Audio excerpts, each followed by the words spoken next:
나의 친구 제이의 종합편 스토리. 제 친구 제이는 솔직히 말하면 좀 이상한 사람이었습니다. 친구들 사이에서 붙여준 별명도 기가 막히죠. 말빛 장사. 왜냐고요? 친구들이 이를 바득바득 갈며 말합니다. 오늘은 진짜 돈 받아온다. 이번엔 절대 안 당해. 이렇게 결의를 다지고 제이를 만나러 갑니다. 그런데 2시간 뒤에 돌아오면 입에서 나오는 말이 완전히 바뀌어 있습니다. 야, 사람이 살다 보면 그럴 수도 있지 않냐. 내가 이번엔 조금 도와줬다. 돈 받으러 갔다가 오히려 더 빌려주고 오는 구조. 제이가 최면을 건 것도 아닙니다. 그냥 얘기하다 보면 어느 순간 내가 미안해지고 내가 이해해야 할 것 같고, 그러다 보면 지갑이 또 열려있는 겁니다. 어떤 친구는 이렇게 말했죠.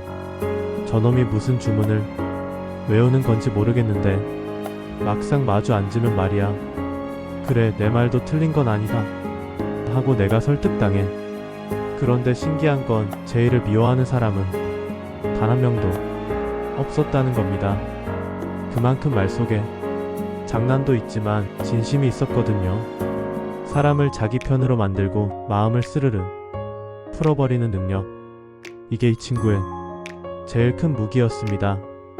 그리고 바로 그런 제이가 어느 날 미팅에서 지점장 딸을 보고 첫눈에 호감이 번쩍 들어버립니다. 아, 내가 이 여자를 놓치면 안 되겠다. 이 순간부터 제이의 인생은 진짜 영화 한 편처럼 전개됩니다. 제이 스토리 2편. 번호를 차르륵 소리로 파악한 남자. 그 시절 전화기는 지금처럼 버튼도 화면도 없었습니다. 무거운 다이얼을 돌리는 방식이었죠.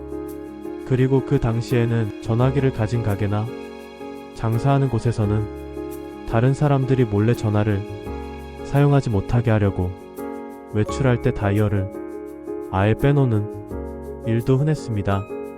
전화 한 통이 귀하던 시절의 풍경이었죠. 그런데 다이얼이 없어도 수화기 받침을 딱딱딱 눌러 전기 신호를 끊어 숫자를 만드는 이른바 훅 스위치 기술을 아는 사람들은 어쩌면 다이얼보다 더 빨리 전화를 걸 수 있었습니다. 물론 아무나 할 수 있는 기술은 아니었죠. 정확한 간격과 리듬, 감각이 필수였으니까요. 그리고 제 친구 제이는 그 다이얼 돌아가는 소리만 듣고도 숫자를 구분해내는 특별한 감각을 가진 사람이었습니다.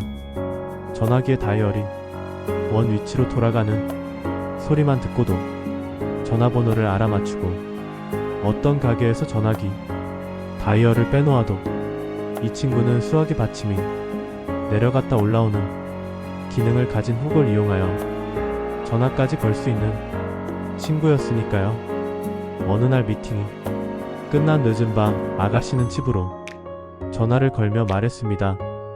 아버지, 저 오늘 조금 늦어요. 10시 반쯤 들어갈게요.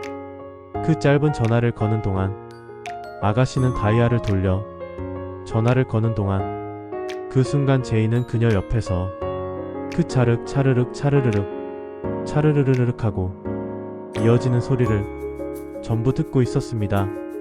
4번을 누를 때의 리듬, 5번을 누를 때의 간격, 다시 7번, 그리고 마지막 9번까지 제이는 그 소리를 그대로 숫자로 바꿔 머릿속에 정확하게 저장했습니다. 다이얼도 없고 메모도 없고 오직 지나가는 소리만 듣고 말입니다.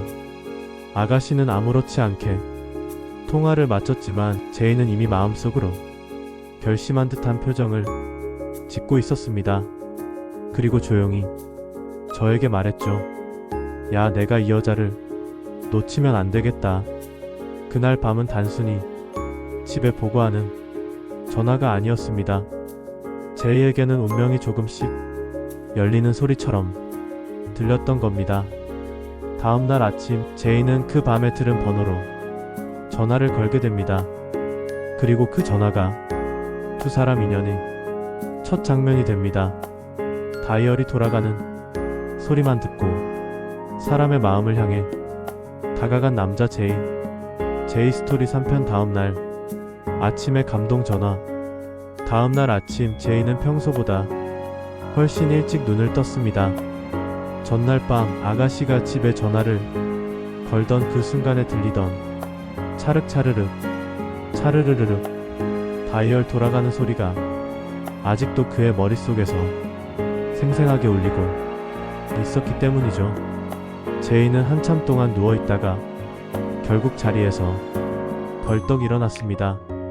오늘 이 번호로 전화를 걸어야 한다. 마음속에서 답이 이미 정해져 있었습니다.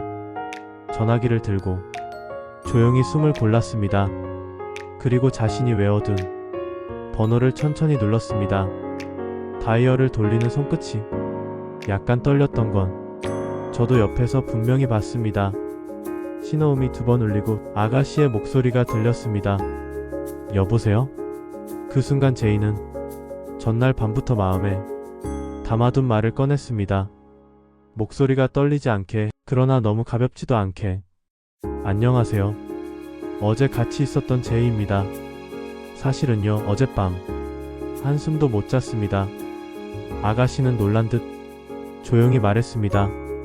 왜요? 어디 아프셨어요? 제이는 웃으며 고개를 저었습니다. 아니요, 아픈 건 아니고 그냥 아가씨 전화번호를 알아내려고 밤새 여기저기 알아본다고 한숨도 못 잤어요. 아가씨는 말이 없었습니다. 하지만 그 침묵에서조차 제이의 진심이 그대로 전해지는 듯 했습니다. 제이는 조심스럽게 말을 이었습니다. 신뢰가 되지 않는다면 어제 못다 한 이야기 오늘 잠깐 이어갈 수 있을까요? 아가씨는 잠시 머뭇거리더니 작게 웃으며 대답했습니다. 네, 오늘 괜찮아요. 그 한마디에 제이는 얼굴이 환해졌습니다. 그는 수화기를 내려놓으며 저에게 이렇게 말했습니다. 야, 이건 된 것 같고 기회가 온 것 같다. 그날 아침은 단순히 전화를 건 것이 아닙니다. 두 사람의 관계가 처음으로 서로를 향해 움직이기 시작한 순간이었죠. 다이얼 없이 번호를 파악해낸 제이의 감각, 그리고 진심을 담아 한마디를 전한 그 용기. 제이의 영화 같은 러브 스토리는 이 전화 한 통으로 본격적으로 시작됩니다. 그리고 이어지는 4편에서는 그가 얼마나 큰 결심으로 그녀에게 다가갔는지 텐트 작전의 첫 장면이 펼쳐집니다. 제이 스토리 4편 처남의 텐트 방문. 제이의 텐트 생활이 며칠째 이어지고 있었습니다. 밤이 되면 도로 건너편 가로등 불빛만 희미하게 흔들리고 조용한 공기 속에 텐트 하나가 뚝 떨어진 듯 자리 잡고 있었죠. 그 시대의 아버지들은 딸을 지키는 데 있어 어떤 면에서 군대 장군 같았습니다. 직업, 환경, 배경 어느 하나 가볍게 넘길 수 있는 요소가 없었죠. 다음 날부터 장인어른 출근하십니까? 장모님 시장 가십니까? 무거운 것 있으면 제가 들어드리죠.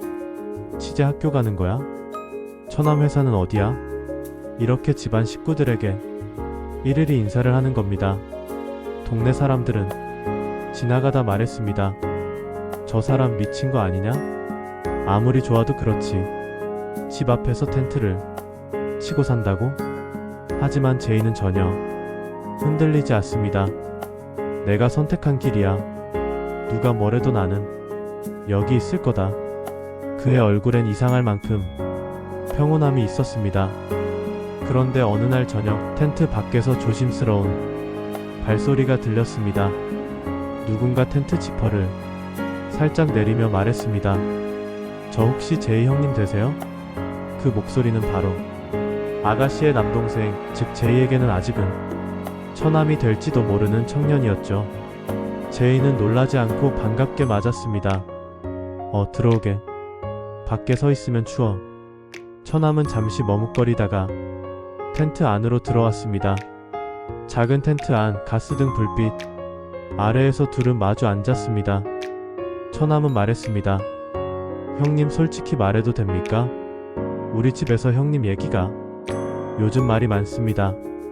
우리 집 앞에서 텐트 치고 있는 것 때문에 아버지도 걱정하시고 동네에서도 뭐라 하고요. 제이는 미소를 지었습니다. 그럴 거야. 나라도 그럴 것 같아. 하지만 나는 누나가 좋다. 그리고 오해받지 않게 여기서 조용히 기다릴 뿐이야. 처남은 제이를 뚫어지게 바라보았습니다. 그리고 뜻밖의 말을 꺼냅니다. 형님 말 참 이상하게 들립니다. 이상한데 또 믿음이 갑니다.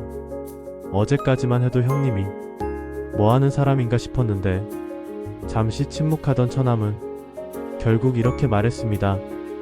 형님, 제가 누니와 아버지한테 잘 얘기해 보겠습니다.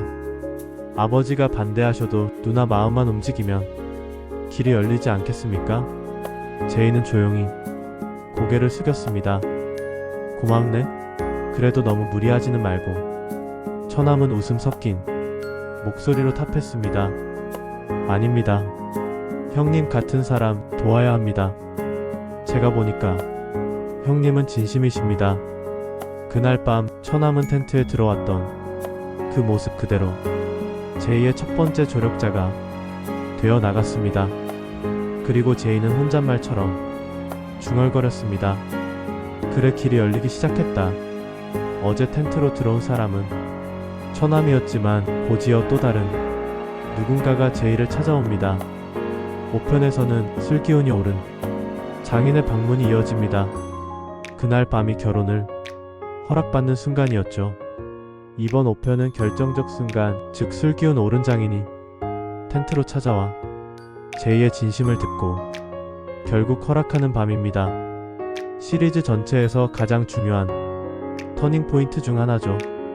제이 스토리 5편 장인의 텐트 방문 허락의 밤. 처남이 다녀간 지 며칠 후 조용했던 텐트 앞에 다시 누구의 그림자가 드리워졌습니다. 이번엔 걸음소리가 조금 무겁고 약간 비틀거리는 듯 했습니다. 텐트 지퍼가 쓱 하고 열리더니 낯익은 목소리가 들렸습니다. 젊은이 여기 있나? 제이는 자세를 바로 하고 말했습니다. 아버님, 어서 들어오시죠. 아가씨의 아버지, 즉 미래의 장인이었습니다. 얼굴은 붉었고 술기운이 살짝 올라 있었습니다. 장인은 텐트 안을 둘러보며 말했습니다. 여기 이렇게 지내고 있었나? 밤마다 춥지도 않나? 제이는 담담하게 웃었습니다. 춥습니다. 그런데 마음은 따뜻합니다. 장인은 그 말에 눈살을 찌푸리며 앉았습니다. 젊은이, 솔직히 말해보게. 이게 대체 뭐하는 짓인가? 누가 시킨 것도 아닐 텐데. 제이는 조용히 고개를 숙였다가 천천히 말을 이었습니다. 저는 따님을 기다리고 있습니다. 괜히 오해를 살까 싶어 집 앞에서 시끄럽게 굴지도 않고 그저 이렇게 조용히 제가 할 수 있는 만큼만요. 장인은 잠시 말이 없었습니다. 가스등 불빛만 흔들리고 작은 텐트 안에 묘한 정적이 흘렀습니다. 그러다 장인이 입을 열었습니다. 내가 듣기로 자네가 말이 참 좋다면서 사람을 홀린다더구먼. 제이는 그 말에 웃으며 고개를 저었습니다. 아닙니다. 저는 말을 잘하는 사람이 아닙니다. 그저 제 마음을 있는 그대로 말할 뿐입니다. 장인은 한참을 제이를 바라보더니 느릿하게 한마디를 던졌습니다. 젊은이, 자네 참 묘하네. 그가 이렇게 말하며 등을 기대고 앉았습니다. 그리고 이어지는 말은 그날 밤 평생 잊지 못할 말을 들은 순간이었습니다. 자네 말이 이상하게 마음에 들어온다. 나도 아버지고 그 애도 내 딸인데 이렇게까지 하는 사람이라면 허락해줘야 하지 않겠나. 제이는 순간 말을 잊지 못했습니다. 장인은 손을 들어 조용히 말했습니다. 내가 지금 술이 좀 들어서 말이 헛나오는 게 아니다. 이건 내 진심이네. 자네 같은 사람이라면 우리 집 문을 두드릴 자격이 있네. 제이는 깊이 고개를 숙였습니다. 감사합니다, 아버님. 이 은혜는 평생 잊지 않겠습니다. 장인은 자리에서 일어서며 말했습니다. 좋네. 그럼 내일 아침은 우리 집으로 들어와. 같이 아침밥을 먹고 싶군. 그래. 이것이 바로 사람이 사람을 얻는 게지. 그리고 치기가 약간 남은 발걸음으로 조용히 텐트를 나섰습니다. 제이는 한참 동안 텐트 밖을 바라보다가 미소를 띠며 저에게 말했습니다. 됐다 이제. 정말 길이 열렸다. 그날 밤 장인은 제이의 말을 듣고 그리고 제이의 진심을 보고 마침내 두 사람의 결혼을 허락했습니다. 영화 같은 러브스토리는 이 순간에 기적처럼 펼쳐졌습니다. 이제 다음 6편에서는 두 사람의 결혼식과 박목월 선생의 유명한 주례사가 이어집니다. 제이스토리 6편 결혼식. 장인의 허락을 받은 그날 이후 모든 일은 마치 물 흐르듯 빠르게 진행됐습니다. 하얀 봉투를 사고 초대장을 만들고 예식장 시간 맞추고 부모님 표정 살피고 그 모든 과정이 마치 어른이 되는 통과 의례 같았습니다. 그녀는 조용히 말했습니다. 난 정말 잘 살고 싶어. 제이는 말했습니다. 우린 잘 살 거야. 그건 내가 약속할게. 젊은 날의 약속은 세상 무엇보다 반짝입니다. 두 사람의 결혼식 날짜가 잡히고 예식장은 온 가족과 친지들의 발걸음으로 북적였습니다. 그날 주례는 시인이자 큰 어른이신 박목월 선생이 맡았습니다. 단정한 한복 차림으로 단상에 서자 식장은 단번에 고요해졌습니다. 보통 결혼식 주례라 하면 바쁘신데도 불구하고 앙림해주신 내빈 여러분께 감사드립니다. 이런 인사로 시작해 5분 10분씩 이어지는 말씀이 상식이었습니다. 그리고 그 주례의 핵심은 늘 같은 말이었죠. 검은 머리 팥불이 될 때까지 서로 아끼고 지켜주어라. 하지만 박목월 선생의 주례는 그 익숙한 형식을 단숨에 깨버렸습니다. 선생은 신랑 신부를 바라보며 조용히 말했습니다. 레이디 퍼스트. 그리고 신부에게 단 한마디. 신부는 집에서 절대 음성 높이지 마시오. 식장 안에 가벼운 웃음이 번졌습니다. 선생은 이어 신랑을 향해 말했습니다. 신랑에게도 한마디만 하겠소. 무슨 일이 있어도 집에는 일찍 들어오시오. 그리고 마지막으로 마치 군대식 구령처럼 단호하게 끝. 그 말을 남기고 선생은 단상에서 미련 없이 내려갔습니다. 장례는 조용했고 사람들은 어리둥절했습니다. 진짜 끝이라고? 그러나 5초 뒤 이미 단상에서 멀어져 가는 선생님을 향해 모두가 기립해 박수를 보냈습니다. 예식장은 폭발하듯 박수로 가득 찼습니다. 품격과 유머 핵심만 담은 역대급 주례사였던 겁니다.